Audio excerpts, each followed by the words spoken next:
Off to any charity of his choice.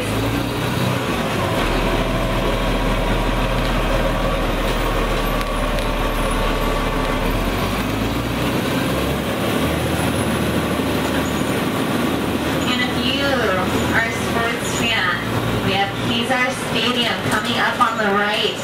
This is where the 49ers and the Raiders got their start.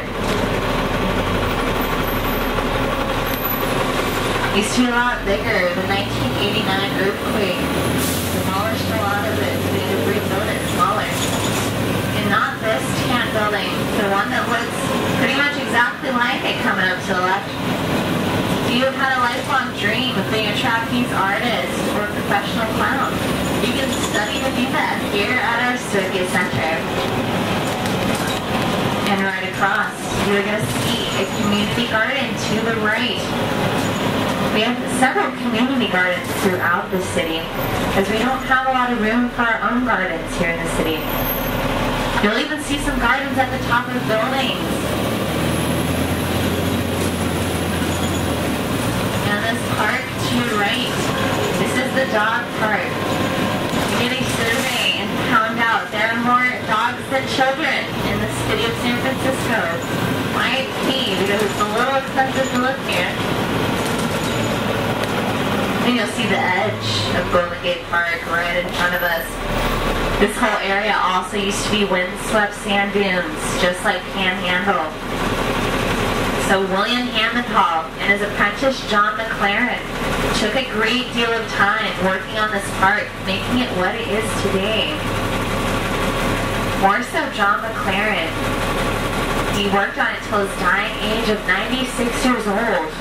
The city had to change the retirement age because he didn't want to stop working. He did have one condition though. He wanted the park to be as natural as possible.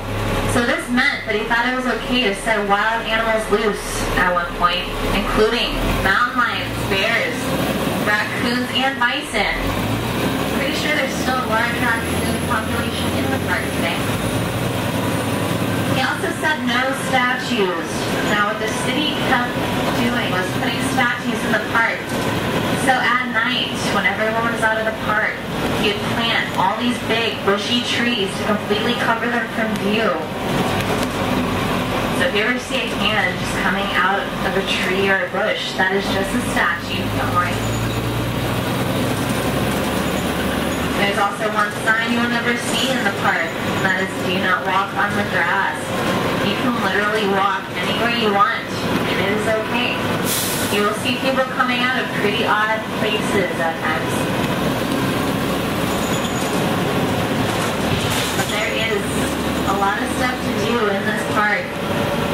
It's actually 20% larger than Central Park in New York.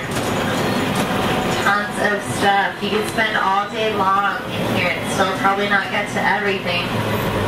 Coming up soon, we have the entrance to the Botanical Gardens right there to your left.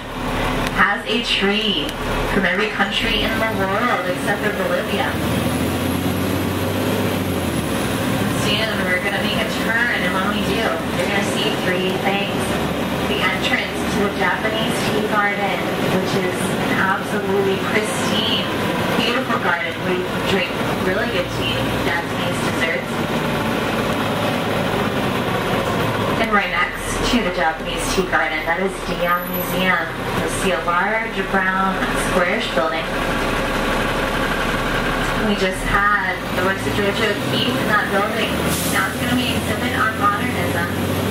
And if you go to the very top of DIWA, you'll get to an observatory. That's where you can get a really cool shot above the city. And then best of all, right across from DIWA, you're going to find the California Academy of Sciences, one of the largest natural history museums in the world. There's an entire rainforest and planetarium in that building. It's insulated with denim jeans and uses almost no electricity due to the natural light feeding into it. If you would like discounted tickets, our driver downstairs can give you some. We will see Japanese tea garden and DIWA. We're going to pull up right next to the California Academy of Sciences, and this is going to be stop number 11. Is anyone getting off for this stop? This will be the last stop until we're over the bridge. Now if you're already cold, it's going to be really chilly and windy going over, so you may want to take this time to go downstairs.